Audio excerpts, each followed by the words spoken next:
Bueno, después de eso, ya aparecen los primeros lenguajes de programación y estos lenguajes de programación son enfocados a la matemática. Tenemos Fortran, que es enfocado a la matemática, y Lisp, que es el predecesor de Racket, que también es enfocado a cálculos matemáticos. ¿Sí? O sea, inicialmente, pues, siempre se trabajó pues, en entornos muy universitarios y siempre fue en ese enfoque.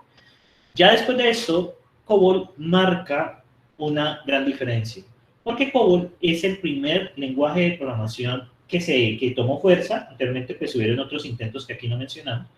Fue el primer lenguaje de programación que tomó fuerza y se volvió universal para hacer lógica de negocio, o sea, para calcular datos, para almacenar datos de clientes, para hacer cálculos, para poder hacer persistencia, todo ese tipo de cosas que nos ofrece un lenguaje de programación. Y este lenguaje de programación, por esa razón, está en el core de los bancos. ¿Por qué? Porque los bancos pues, realmente fueron los primeros en sistematizarse, eran los más interesados. Entonces, estamos hablando por allá de los años 60, empezaron a sistematizarse los bancos.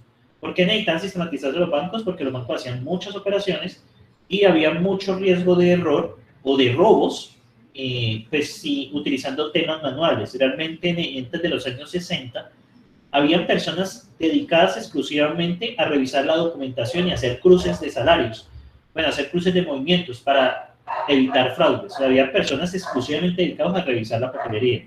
Con esto el banco pudo tener mucho más control. Y pues hoy en día se utiliza COBOL, no es que estén usando las nuevas versiones de los años 60, sino que el lenguaje se actualiza desde los años 60. Es un lenguaje muy robusto, muy robusto. Entonces, ustedes por acá encuentran, por ejemplo, código de COBOL, por ejemplo esto es una división, si ustedes ven. Y miren, básicamente un programa, le dicen, el de datos es muy parecido al ensamblador en ese sentido, porque usted le dice la sección de datos y la sección de procedimientos, Entonces, entonces acá, y bueno, hay varios compiladores, entonces, bueno, podemos ejecutar. Entonces, miren, aquí pues estamos ingresando los datos, bueno, en este caso, x más y igual a 30, aquí está, 10 y 25, y está haciendo la suma, ¿sí? Está haciendo la suma. X y y, añada x y y y guárdalo en z. Entonces, la sintaxis de esto era muy parecida al ensamblador, de hecho, y de hecho, pues COBOL tiene esa característica de que, pues, es un lenguaje muy actual a pesar de todo. ¿Sí? Miren. Entonces, este lenguaje, pues, miren, la última especificación del lenguaje fue hizo en el 2014, ¿sí? O sea, la última actualización fuerte se hizo en el 2014. Es un lenguaje que sigue vigente. Entonces, la mayoría, pues, el lenguaje lo bueno es que tiene retrocompatibilidad.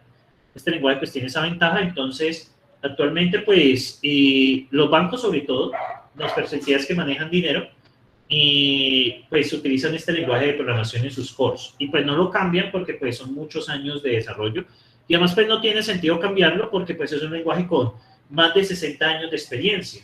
Es un lenguaje muy robusto y es un lenguaje muy seguro para ese tipo de cosas. Es un lenguaje muy seguro. Entonces, y eso, y miren, con los años, primero era procedural, imperativo, y también tiene objetos. O sea, ya es un lenguaje que uno puede programar normalmente, no es un lenguaje pues raro, sino pues que es un lenguaje poco común, ¿no? Es un lenguaje poco común. Sino pues que ha ido evolucionando con los años, y bueno. Entonces, es un lenguaje pues bastante interesante, como ustedes pueden ver acá. Y pues igual lo que vamos a ver en ese curso pues cubre la generalidad de estos lenguajes. ¿Listo? Ya después de esto aparecen, COBOL es un lenguaje muy pensado en cómo trabaja el procesador. Si ustedes ven, tiene la sección de datos y la sección de procedimientos. Entonces, usted primero dice la sección de datos. Si ustedes programaron en Assembler, en arquitectura de computadores, se encuentran lo mismo. O sea, siguen la misma idea, solo pues que uno puede hacer pues más cositas. ¿Sí? Esto es como un ensamblador con muchas más prestaciones, y bueno, tiene tiene su nomenclatura y sus funciones, pero pues no deja de ser diferente a lo que tenemos, digamos. Eso sería como un ensamblador más, básicamente.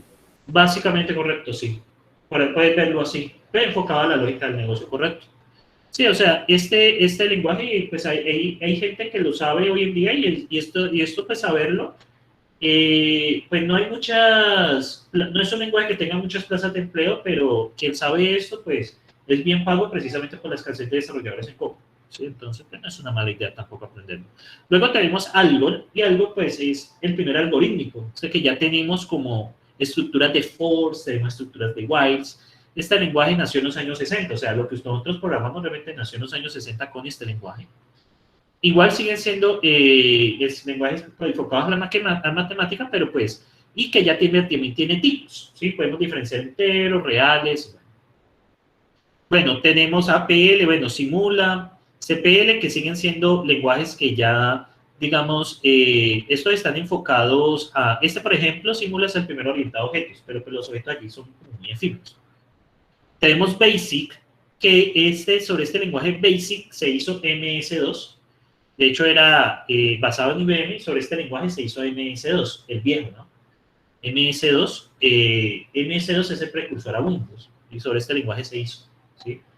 Bueno, luego tenemos, bueno, PL, luego tenemos otros lenguajes en los años 60, en los años 70, miren, el C puro apareció en los años, a finales de los años 60, el C puro, y pues básicamente está influido por el lenguaje A, que es Algol, y el lenguaje B, que es BCPL. ¿Sí? Entonces, el C fue influido por estos dos.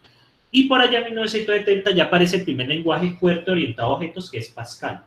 Pascal, Smalltalk, también es orientado a objetos y de hecho pues es como un Python en ese sentido porque es tipado dinámico. O sea que usted no necesita declarar variables y automáticamente puede hacer el cambio. Pero pues cogió fuerza Pascal y fue por su robustez. ¿Sí? Por su robustez. Ese fue el que pegó antes de C++.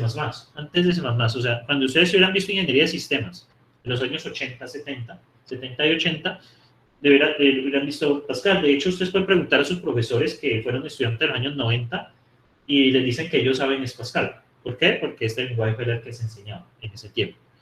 Como les digo, esto es muy cambiante. Bueno, aquí hay una... Luego viene Prolog, que es un lenguaje lógico. Bueno, ven en inteligencia artificial, pues que para la segunda parte de inferencia. Bueno, tenemos la base de conocimiento y tenemos las consultas. Tenemos ML, que es un lenguaje de especificación, básicamente. Lo bueno es que este lenguaje introduce mucho azúcar sintáctico, es decir, formas de escribir cosas. Aquí lo tenemos. Bueno, tenemos Skin del año 75, y bueno, Racket es el hijo de eso. Tenemos SQL en el 78, y tenemos C++ en el 83. Sin embargo, el C++ vino a coger fuerza por los años 90. Bueno, tenemos Eiffel, Erlang, que pues, son lenguajes orientados a programación concurrente.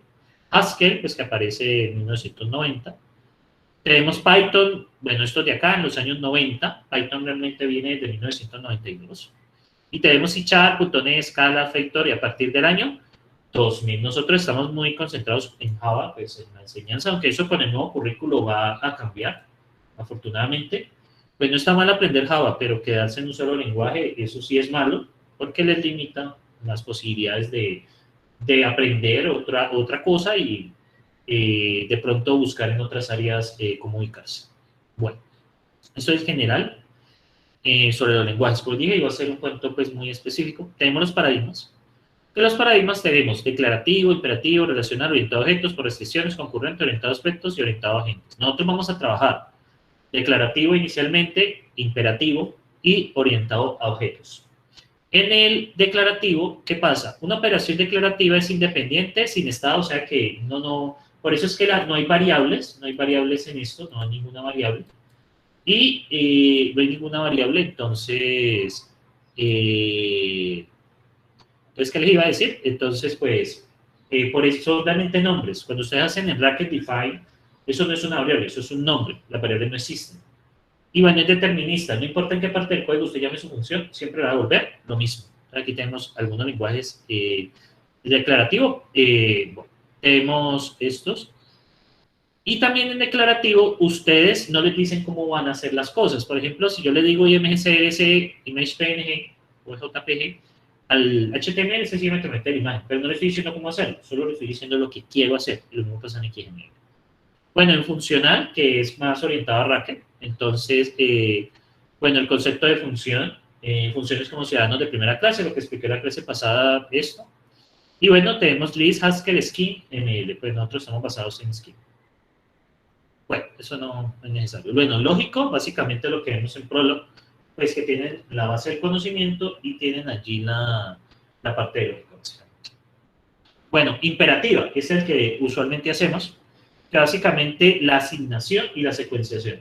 Ahí ya aparecen las variables. ¿Por qué son variables? Porque cambian. Eso es programación imperativa. Cuando no pueden cambiar, es funcional. Entonces, declarativo es cuando usted, por ejemplo, HTML, usted declara lo que quiere y ya el navegador renderiza. Pero entonces no le está diciendo cómo renderizar. Bueno, la programación está dada en términos del estado de memoria. Bueno, programa la secuencia de instrucciones. Bueno, aquí tenemos. Bueno, tenemos, por ejemplo, JavaScript, de imperativo. Aunque aquí tiene clases, ¿no? No creo que sea un buen ejemplo. En fin, programación orientada a objetos. Tenemos el concepto básico del objeto. Y nosotros programamos en base a objetos que se comunican entre sí.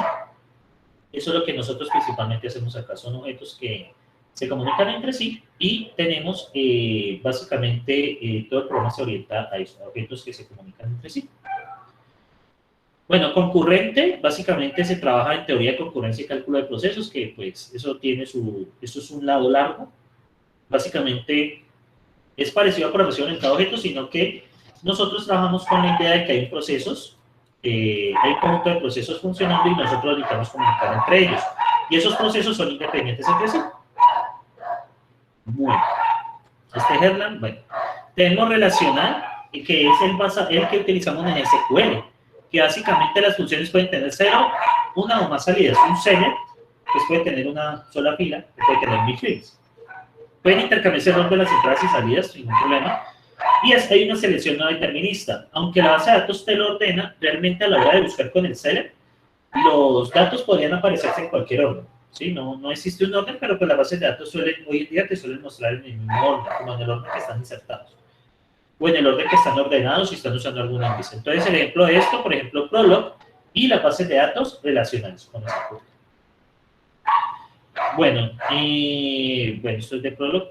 Entonces, la programación por restricciones, que es otro paradigma de programación, pues que lastimosamente en la sede no está la electiva. Entonces, pues básicamente son para resolver problemas combinatorios, por ejemplo, encontrar dentro de un arreglo los números que sumen 10, por ejemplo, dentro de un arreglo muy grande, dos números que sumen 10, por ejemplo. Esta programación está orientada a eso, para hacer esa búsqueda rápida. Uno no le tiene que hacer la búsqueda y probar uno por uno, sino que sencillamente le dice qué es lo que quiere y especifica las restricciones que tiene. Y aquí está el ejemplo. Entonces, por ejemplo, este problema clásico de send más more igual a money. Cambia las letras por un dígito, ¿sí? Y que el dígito sea el dígito S y el dígito M sean distintos que 0, ¿sí? Para evitar eso. Entonces, miren lo que pasa. Yo sencillamente coloco la restricción acá, digo que la send, miren acá, sería 1000 por S, más 100 por E, más 10 por E, más D, más 1000 por M, más 100 por O, más 10 por R, más 10E, es igual a 10.000 por M, más 1000 por O, más 100 por M. Miren lo que estoy haciendo. Sencillamente indico las restricciones y ya el solver se encarga de solucionarlo. Eso es cuando uno trabaja por restricciones. Entonces, básicamente esto es una restricción. Es un paradigma de programación bastante interesante.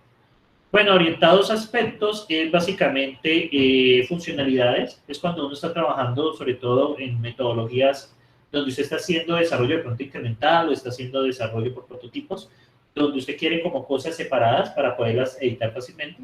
Eso pues no tiene tanta fuerza ahora, pero pues igual se sigue usando. Orientado a agentes es en inteligencia artificial, principalmente.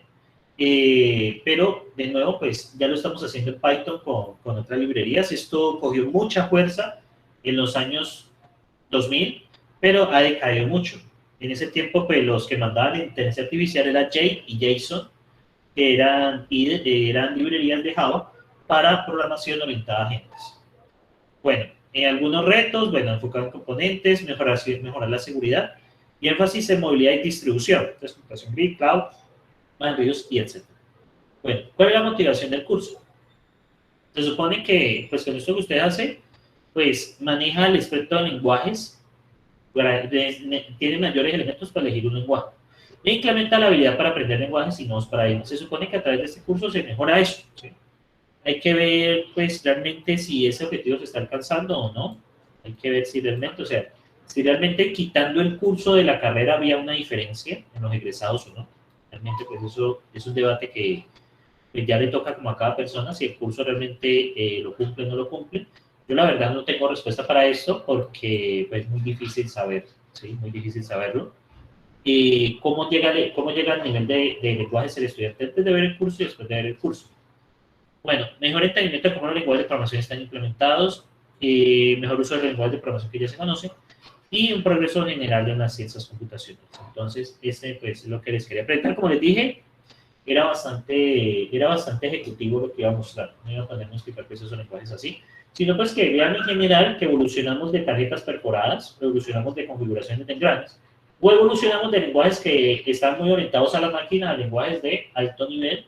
Y bueno, a partir y la forma de cómo programar viene dado los paradigmas de programación. Como les dije, esto iba a ser muy ejecutivo.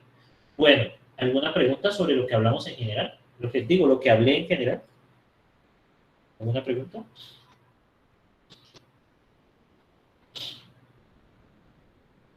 Ok. Entonces, listo. Entonces, pues ya ahorita va a seguir un repaso de gramáticas. Y entonces, descansemos entonces unos 9 minutos. Ya para ir, ya quedamos ajustados los descansos, ya para hacer un último descanso a las 5 de la tarde. Entonces, serían 9 minutos. Entonces, paro la grabación aquí y nos vemos entonces a las 4:20.